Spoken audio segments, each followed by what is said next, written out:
블라디미르 나보코프 롤리타.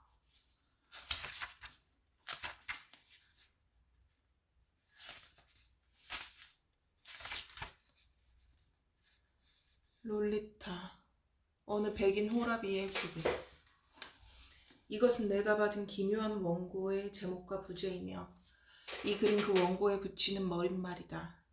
원고의 저자 험버트는 본인에 대한 재판이 시작되기 며칠 전인 1952년 11월 16일 구금 상태에서 관상동맥 혈전증으로 사망했다. 당시 험버트의 변호사였던 클래런스 초트 클라크가 나에게 이 원고를 편집해달라고 부탁했는데 현재 컬럼비아 특별구 변호사협회 소속인 그는 내 사촌이자 절친한 벗으로 롤리타 출간에 대한 모든 권한을 저명한 내 사촌에게 위임한다고 밝힌 의뢰인의 유언장 내용을 근거로 나에게 이 일을 맡겼다. 클라크가 나를 편집자로 선택한 이유는 내가 모종의 병증과 도착증을 다룬 조울적 정신을 이해하는 일이 가능한가로 최근에 폴링상을 수상했기 때문인지도 모른다.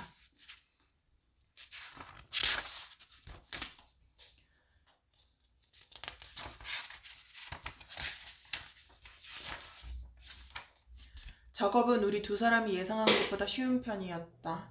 나는 명백한 문법적 오류를 수정했을 뿐, 그리고 HH의 노력에도 불구하고 무슨 이정표나 묘비처럼 그의 글 속에 끈질기게 살아남은 몇몇 세부 사항을 꼼꼼히 고쳤을 뿐. 나머지는 전혀 건드리지 않고 이 놀라운 회고록을 그대로 선보인다. 저자의 기이한 가명은 본인이 지었는데 이글거리는 두 눈동자가 사람을 홀리는 듯한 이 가면도 그의 뜻에 따라 굳이 벗겨내지 않았다. 헤이즈는 여주인공의 진짜 성과 가군을 맞춰 지었지만 이름은 이 책의 내용에 깊이 관련되어 도저히 바꿀 수 없었다. 그리고 사실 굳이 바꿀 필요도 없었다. 험버트의 범행 자료는 1952년 9월부터 10월까지의 일간지에서 찾아볼 수 있다. 만약 내가 이 회고록을 읽어보지 못했다면 그 범행 동기와 목적은 영원히 수수께끼로 남았으리라. 이 실화 속에 등장하는 실존 인물들의 운명을 더 알고 싶어하는 고리타분한 독자들을 위해 램스데일의 윈드멀러 씨로부터 얻은 몇 가지 구체적인 정보를 제시하겠다. 그는 자신의 자랑스러운 도시의 이 유감스럽고 불미스러운 사건의 긴 그림자가 드리워질까 우려하여 신분을 감추고 싶어 했다. 그의 딸 루이지는 현재 대학 2학년이다. 모나달은 파리에서 유학 중이다. 리타는 최근에 플로리다의 호텔 경영자와 결혼했다.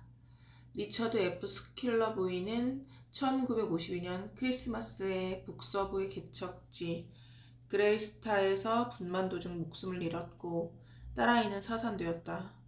비비언 다크블룸은 나이큐라는 전기를 써서 곧 출간할 예정인데 원고를 읽어본 평론가들은 한결같이 그녀의 최고 걸작으로 손꼽았다. 비비언 다크블룸. 관련된 여러 공동묘지 관리인들은 유령이 출몰하지는 않았다고 진술했다. 단순히 소설로 보더라도 롤리타는 몹시 모호한 상황과 감정을 다루었으므로 설령 진부한 표현 방식으로 얼버무려 평범하게 바꿔놓는다 해도 여전히 독자가 분통을 터뜨릴 만큼 모호할 수밖에 없다. 사실 이 작품을 통틀어 외설적인 단어는 단 한마디도 나오지 않는다. 통속소설에 수두룩이 등장하는 상소리 따위에는 별다른 거부감을 느끼지 않을 만큼 현대적 관습에 길들어 뻔뻔해진 속물이라면 이 책에서 그런 말을 찾아볼 수 없다는 사실에 오히려 놀랄지도 모른다. 그런데도 짐짓 요조숙녀인 채 하는 모순적인 독자들을 안심시킨답시고 성욕을 자극한다는 지적을 받을 만한 몇몇 장면을 희석하거나 생략해야 한다면 차라리 롤리타의 출판을 포기하는 편이 나으리라. 누군가는 지나치게 관능적이라고 터무니없는 비난을 퍼붓겠지만 바로 그런 장면들이야말로 지극히 도덕적인 결말을 향해 나아가는 이 비극적인 이야기의 전개 과정에서 결코 빠뜨릴 수 없는 요소이기 때문이다. 냉소적인 독자라면 상업적인 포르노그래피도 똑같은 주장을 한다고 말할지도 모른다. 그런 학자들은 HH의 열띤 고백조차도 시험관 속의 폭풍이라고 반론할 것이다. 미국의 성인 남성 가운데 적어도 12%는 블렌치 슈워츠만 박사의 말에 따르면 이것도 줄 잡은 수치라고 한다. 험버트가 그토록 절망감을 토로하며 묘사했던 특별한 체험을 이런저런 방법으로 해마다 즐기는데 정신착란 증세를 보이며 이 수기를 집필한 자도 1947년의 그 운명적인 여름에 유능한 정신병리학자를 만나기만 했던들 그런 참사가 일어나지는 않았을 거라고 말이다. 그러나 만약 그랬다면 이 책도 존재하지 못했으리라. 본 해설자가 이미 저서와 강연을 통해 누누이 강조했던 점을 여기 되풀이하는 것을 양해해 주기 바란다. 요컨대 불쾌하다라는 말은 독특하다라는 말의 동의어인 경우가 종종 있으며 위대한 예술작품은 모두 독창적이고 바로 그러한 본질 때문에 크든 작든 충격적인 놀라움을 동반하기 마련이라는 사실이다. 그렇다고 험버트를 미화할 생각은 없다. 그가 잔혹하고 비열한 인물이라는 데는 의문의 여지가 없다. 도덕적 문둥병자의 전형으로서 그가 겸비한 잔인성과 익살스러움은 극도로 비참한 내면 세계를 드러낼 뿐 결코 매력적으로 보이지 않는다. 게다가 어처구니가 없을 만큼 변덕스럽다. 이 나라 사람들이나 풍경에 대해 무심코 내뱉는 말 중에서는 우스꽝스러운 것도 많다. 그의 고백은 시종일관 무모할 정도로 솔직하지만 그렇다고 악마처럼 교활하게 저지른 온갖 죄악이 사면되지는 않는다. 그는 정상이 아니다. 점잖은 사람도 아니다. 그러나 그의 이야기는 마치 마법의 바이올린을 연주하듯이 롤리타를 향한 애정과 연민을 불러일으키므로 우리는 저자를 혐오하면서도 정신없이 책 속으로 빠져들 수밖에 없다. 병자의 진술이라는 측면에서 롤리타는 정신병리학 분야의 고전으로 자리매김할 것이 확실하다. 예술작품으로서도 한낱 속죄 행위 차원을 초월하는데 우리에게 과학적 의미와 문학적 가치보다 더 중요한 것은 이 책이 진지한 독자들에게 안겨줄 윤리적 충격이다. 이 통렬한 개인적 사연 속에는 보편적 교훈이 숨어있기 때문이다. 제멋대로인 아이, 자기중심적인 어머니, 헐떡거리는 미치광이, 그들은 독특한 이야기 속에서 생생히 살아 숨쉬는 등장인물일 뿐만 아니라 위험한 시대 풍조의 경종을 울리고 우리 사회에 만연한 각종 악행을 고발하는 역할도 한다. 롤리타는 우리 모두에게 경각심과 통찰력을 심어줌으로써 더 안전한 세상을 만들고 더 나은 세대를 길러내는 일에 매진하도록 이끌어줄 것이다. 1955년 8월 5일 매사추세츠 주 위드워스에서 존 레이 주니어 박사.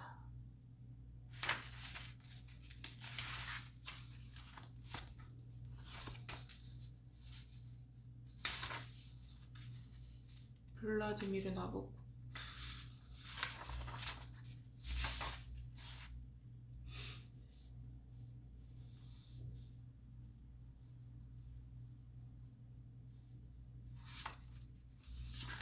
롤리타, 내 삶의 빛, 내 몸의 불이여. 나의 죄, 나의 영혼이여. 롤리타, 혀끝이 입천장을 따라 세 걸음 걷다가 세 걸음째 앞니를 가볍게 건네린다. 롤리타. 아침에 양말 한 짝만 신고 서 있을 때 키가 4피트 10인치인 그녀는 그냥 로였다. 슬랙스 차림일 때는 롤라였다.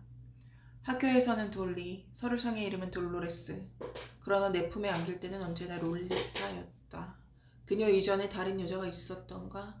그래, 당연히 있었다. 사실 내가 어느 여름날 첫 번째 여자애를 사랑하지 않았다면 롤리타는 아예 없었을지도 모른다. 어느 바닷가 공국에서였다. 아, 언제? 그의 여름. 내 나이는 그때로부터 롤리타가 태어나기까지의 횟수와 엇비슷했다. 살인자는 의뢰 이렇게 문장을 애매모호하게 쓰는 법이다. 남녀 배심원 여러분, 증거물 1호는 치품천사들이 위풍당당한 날개를 지녔으나 무지몽매한 치품천사들이 부러워하던 그것입니다. 여기 뒤엉킨 가시굴레를 보십시오. 나는 1910년 파리에서 태어났다. 아버지는 자상하고 태평한 분이었는데 여러 종족의 유전자가 잡탕처럼 뒤섞여 복잡했다. 프랑스계와 오스트리아계 혈통에 도나우 강물도 조금 섞인 스위스 시민이었다. 잠시 후 반들반들하고 아름다운 파란색 엽서 몇 장을 보여드리겠다. 아버지는 리비에라에 있는 호화로운 호텔의 주인이었다. 그의 아버지와 두 분 할아버지는 각각 포도주, 보석, 비단 장사를 했다. 아버지는 30살 때 영국 처녀와 결혼했는데 그녀의 아버지는 등산가 제롬 던이었고 두 분 할아버지는 도시대에서 목사로 살았으며 잘 알려지지 않은 분야인 고토양학과 에올리언 하프의 전문가였다. 에올리언 하프. 사진을 무척 잘 받았던 어머니는 내가 3살 때 기이한 사고로 돌아가셨는데 그때 내 유년기의 태양도 저물어 버렸다. 그래서 내 기억의 골짜기와 협곡 속에 어머니의 흔적은 없고 다만 과거의 캄캄한 어둠 속에 한 가닥 온기로 남았을 뿐이다. 아마 여러분도 아시리라. 어느 여름날 해질 무렵 꽃이 만발한 산 울타리와 작은 날벌레들 위에 잠시 머무는 향기로운 빛, 혹은 산책길 어느 언덕 밑에서 문득 마주친 마지막 햇살, 그 솜털 같은 온기와 황금빛 날벌레들을. 어머니의 언니 시빌은 우리 아버지의 사촌과 결혼했다가 버림받았는데 우리 집에서 무보수 가정교사 겸 가정부 노릇을 했다. 나중에 누군가 나에게 말해주기를 이모는 우리 아버지를 사랑했고 어느 비 내리던 날 아버지는 그 사랑을 빌미로 이모를 건드리고는 날이 개자마자 잊어버렸다고 한다. 나는 이모를 무척 좋아했지만 그녀가 정해둔 규칙은 더러 몹시 무서울 정도로 엄격했다. 어쩌면 때가 되었을 때 아버지보다 나은 호라비가 되게 하려고 그랬는지도 모르겠다. 10일 이모는 하늘색 눈동자에 눈 언저리가 불그레하고 안색이 창백했다. 그녀는 시를 썼다. 그리고 시인답게 미신을 믿었다. 자기가 내 16번째 생일 직후에 죽을 거라고 하더니 정말 그때 죽었다. 이모부는 향수를 팔러 여기저기 많이 돌아다녔는데 대부분의 시간을 미국에서 보내다가 결국 그곳에 회사를 차리고 부동산도 조금 마련했다. 나는 각종 그림책, 깨끗한 모래밭, 오렌지 나무, 부침성 있는 개들, 바다 풍경, 미소 띈 얼굴 등이 있는 멋진 세계에서 행복하고 건강한 아이로 자랐다. 화려한 호텔, 밀어나는 나만의 우주처럼 나를 둘러싸고 돌아갔다. 파랗게 빛나는 더 큰 우주 속에 위치한 하얀 우주였다. 앞치마를 두른 냄비 닦기에서부터 플란넬 낭복을 입은 권력자에 이르기까지 모두가 나를 좋아하고 나를 귀여워했다. 지팡이를 짚은 미국 노부인들이 피사의 사탑처럼 나를 향해 몸을 기울였다.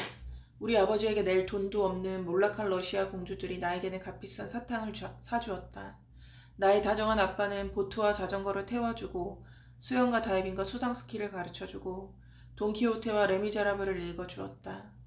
나는 아버지를 사랑하고 존경했으며 하인들이 아버지의 수많은 여자친구들에 대해 수군거리는 말을 엿들을 때마다 아버지에게는 좋은 일이라고 여기며 기뻐했다. 그 여자들은 아름답고 친절하고 나를 극진히 아껴주었으며 어머니 없이도 밝게 자라는 나에게 다정한 말을 건네고 값진 눈물을 흘려주었다.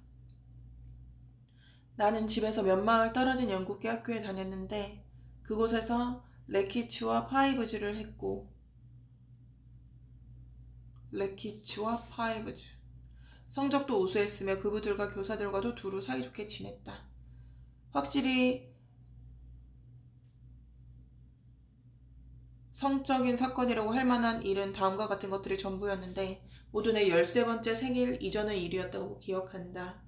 교내 장미정원에서 어느 미국 아이와 함께 사춘기의 놀라운 변화에 대해 진지하고 점잖게 순전히 이론적인 대화를 나누었던 일, 그리고 호텔 도서실에서 산더미처럼 쌓인 대리석 무늬 장정의 그래픽스지 밑에서 몰래 훔쳐낸 호합한 서적, 피숑의 인체의 아름다움에 실린 진주빛과 그늘빛 사진 속에서 한없이 말랑말랑한 틈새를 보았을 때 내 몸의 일부가 흥미로운 반응을 일으켰던 일 정도였다. 나중에 아버지는 평소처럼 유쾌하고 자상한 태도로 성에 대해 내가 알아둬야 한다고 믿는 정보를 모두 가르쳐 주었다.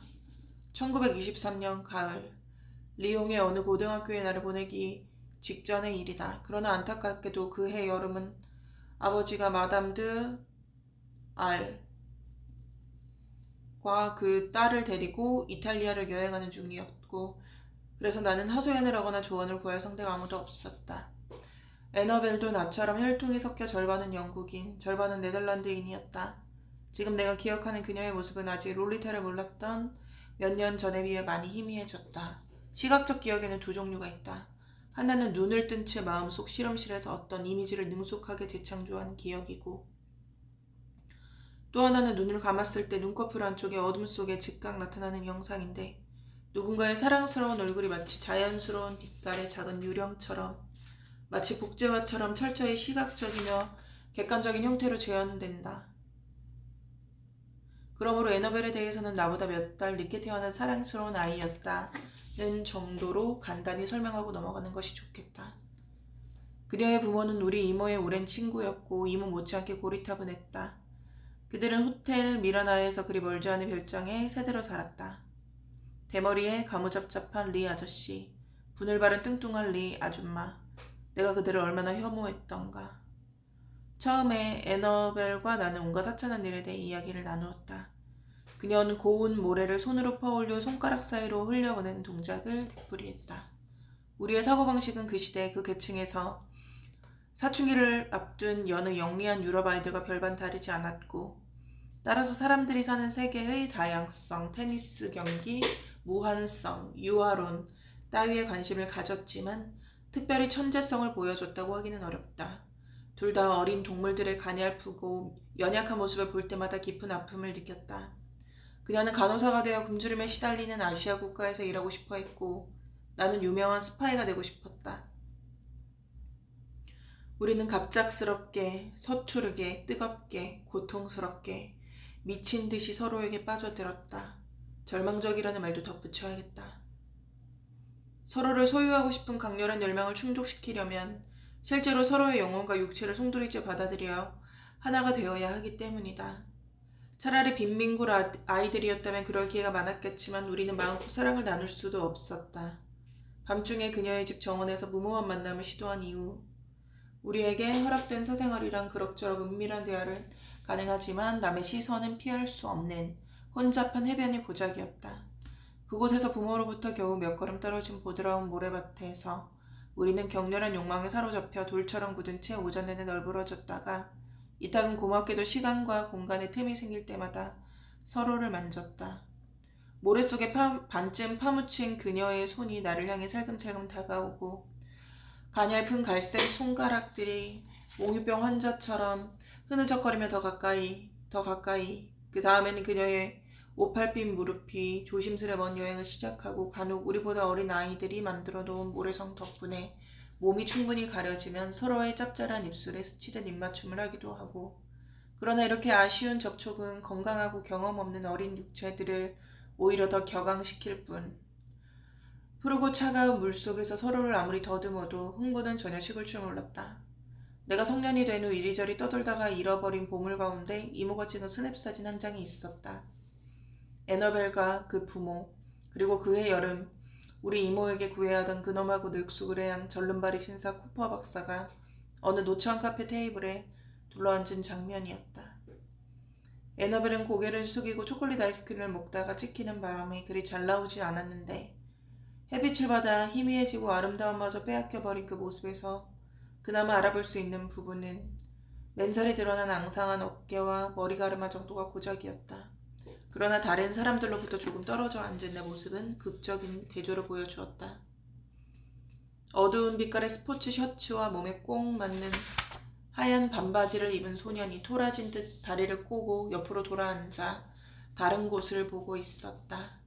이 사진은 우리의 운명적인 여름이 끝나던 마지막 날, 그것도 우리가 운명을 거역하려고 두 번째이자 마지막 시도를 감행하기 불과 몇 분 전에 찍은 것이었다.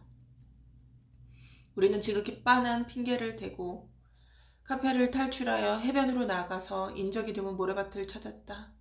그리고 동굴처럼 우묵한 붉은 바위의 보랏빛 그늘 속에서 잠깐 동안 격렬한 애무를 나누었다.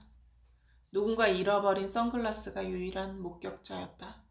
그러다가 내가 무릎을 꿇고 나의 연인을 내 여자로 만들려는 순간 바다의 노인과 그 형제를 연상시키는 수염을 기른 두 남자가 수영을 마치고 바다에서 나타나 상스러운 응원의 말을 외쳤고, 그로부터 4개월 후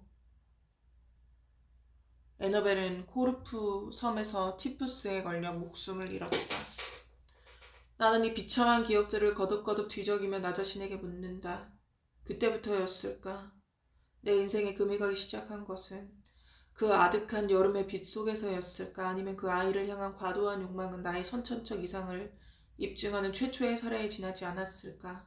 나의 갈망, 동기, 행동, 기타 등등을 분석하려고 할 때마다 회고적 상상에 빠져들고 마는데, 그런 상상은 분석 작업에 무수한 대안을 제시하고 그 결과로 마음속에 그려지는 인생 역정 하나하나가 끝없이 가지를 치면 내 과거는 미친 듯이 복잡해진다. 그러나 마법 때문이든 운명 때문이든 간에 롤리타는 에너벨에서 비롯되었다고 나는 믿는다. 에너벨의 죽음이 안겨준 충격 때문에 그 악몽 같은 여름날의 좌절감이 그대로 굳어버렸고, 그것이 연애를 가로막는 영구적인 장애물로 작용하는 바람에 청춘을 쓸쓸히 보낼 수밖에 없었다는 사실도 안다. 우리 두 사람은 정신적으로도 육체적으로도 완벽하게 하나였는데, 무덤덤하고 상스럽고 틀에 박힌 사고방식을 가진 요즘 젊은이들은 그런 사랑을 이해하기 어려울 것이다. 에너벨이 죽은 뒤에도 오랫동안 내 마음속에 깃든 그녀의 마음을 느꼈다.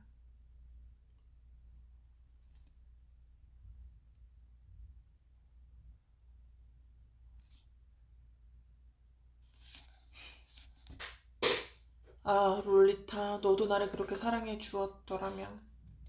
실패로 끝나버린 우리의 첫 미래, 그 이야기를 지금까지 아껴둔 것은 나의 에너벨 시대를 여기서 매듭짓기 위해서다.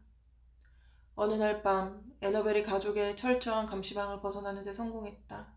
그들의 별장 뒤에 잎사귀가 날렵하고 하늘하늘한 자귀나무 숲이 있었고, 우리는 무너져가는 나지막한 돌담에 걸터 앉았다. 어둠과 낭창낭창한 나뭇가지 너머로 불 켜진 창에 아라베스크 무늬가 보였는데, 그것이 민감한 기억에 오색 잉크로 물들어 지금의 나에게는 마치 트럼프 카드처럼 보인다. 아마도 그날 적들이 카드놀이에 연협이 없었기 때문이리라.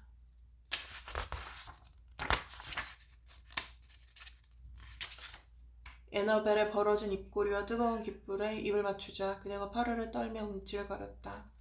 머리 위에서는 한 무리의 별들이 길고 가느다란 나뭇잎의 실루엣사리로 창백한 빛을 뿌렸다. 그렇게 전율하는 하늘의 얇은 드레스 속에 아무것도 입지 않은 에너벨처럼 벌거벗은 듯했다. 그런 하늘을 배경으로 그녀의 얼굴은 이상할 정도로 또렷해서 마치 희미한 빛을 발하는 것 같았다. 그녀의 다리, 살아 움직이는 사랑스러운 다리가 살짝 벌어지고 내 손이 갈구하던 곳에 닿는 순간 그녀의 앳된 얼굴에 쾌감과 고통이 섞인 야릇하고 몽롱한 표정이 떠올랐다. 그녀는 나보다 조금 높은 곳에 앉아서 혼자 희열을 맛보다가 입맞춤에 응할 때마다 고개를 숙였다. 마치 졸음에 겨운 듯 나른하고 힘없는 움직임이 애처로울 정도였고, 드러난 무릎은 내 손목을 사이에 끼우고 조였다가 풀어주곤 했다. 떨리는 입술이 신비로운 미학의 쓴맛을 느끼듯 일그러진 채 쌕쌕 숨을 들이마시며 내 얼굴로 다가왔다. 사랑의 고통을 덜어보려고 처음에는 마른 입술을 내 입술에 거칠게 문질렀다. 나의 연인은 초조한 듯이 머리를 획 젖혀 머리카락을 뒤로 넘기더니 다시 살그머니 다가왔고, 나는 그녀가 열어준 입술을 마음껏 탐하면서 내 심장, 목, 창자까지 모두 아낌없이 주고 싶어 내 열정의 기둥을 그녀의 서투른 손길에 기꺼이 내맡겼다. 무슨 화장품 같은 향기를 기억한다. 아마도 어머니의 스페인 한여로부터 훔쳤으리라. 달짝지근하지만 질이 낮은 사양 냄새였다. 그 냄새가 그녀의 비스킷 같은 채취와 어우러지면서 나의 오감은 벼랑간 한계에 도달하고 말았는데, 하필 그때 가까운 덤불 속에서 갑자기 무슨 소리가 나는 바람에 미처 범람하지는 못했다. 아마도 먹이를 찾아 배회하는 고양이였겠지만 우리는 얼른 서로에게서 몸을 떼고 쓰라린 마음으로 살펴보았다. 그때 집 쪽에서 에너벨의 어머니가 점점 다급한 목소리로 그녀를 부르고 쿠퍼 박사가 꼴사납게 절뚝거리며 정원으로 나왔다. 그러나 그 자기나무 숲은 일렁이는 별무리, 떨림, 걱정, 감미로움, 그리고 고통은 내 마음속에 그대로 남았고, 해변의 어린 소녀와 그 팔다리와 열정적인 혀가 한시도 뇌를 떠나지 않았다. 내가 마침내 에너벨의 마법에서 풀려난 것은 그렇게 24년이 흐른 후 그녀가 또 다른 소녀로 내게 나타나면서였다. 돌이켜보면 내 젊은 날은 달리는 전망차가 일으키는 아침 눈보라인 듯 열차의 승객의 눈앞에서 흔들리는 휴지 조각처럼 창백하고 반복적인 파편들의 소용돌이 속에서 훌쩍 지나가버린 듯하다. 여자들과는 위생적인 관계를 가졌으며 늘 실리적이고 냉소적인 태도로 간략하게 끝냈다. 런던과 파리에서 대학을 다닐 때는 돈으로 사는 여자들만으로도 충분했다. 꼼꼼하게 열심히 공부했지만 결과가 특별히 좋지는 않았다. 처음에는 어설픈 재능을 가진 학생들이 흔히 그러듯 정신병리학으로 학위를 딸 계획이었다. 그러나 내 재능은 그 수준에도 미치지 못했다. 기묘한 피로감에 사로잡혔다. 의사 선생님 너무 우울해요. 그래서 영문학으로 바꿨다.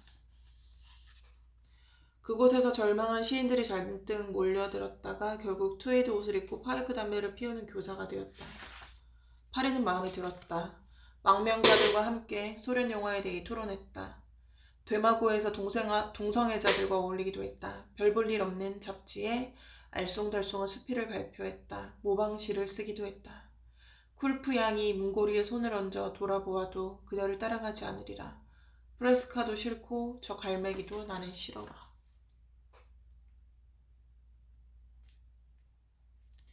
키츠가 벤저민 베일리에게 보낸 편지에 나타난 프루스트적 주제라는 제목으로 쓴 논문은 그것을 읽은 67명의 학자들에게 웃음거리가 되었다. 어느 유명한 출판사의 청탁으로 영시 약사를 집필하기 시작했고 그 다음에는 영어권 학생들을 위해 프랑스 문학 입문서를 편찬하는 일에 착수했는데 그 일은 1940년대가 끝날 때까지 계속되었고 내가 체포될 무렵에는 마지막 권을 출판할 준비가 거의 다 끝난 상태였다.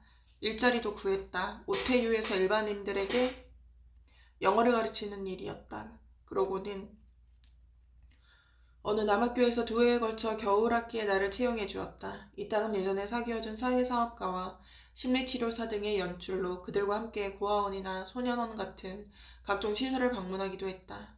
그런 곳에 가면 꿈에도 그리던 그녀를 떠올리게 하는 속눈썹이 뒤엉킨 창백한 사춘기 소녀들을 마음껏 쳐다볼 수 있었다. 이제 다음과 같은 개념을 소개하고 싶다. 9살에서 14살 사이의 소녀들 중에는 자기보다 나이가 2배 또는 몇 배쯤 많은 나그네 앞에서 참된 본성을 드러내는 아이들이 덜어있다. 자기에게 매료된 나그네들에게 그들은 인간이 아니라 ним프의 모습을 보여주는데 나는 이 선택받은 소녀들을 ним펫이라 부르고 싶다.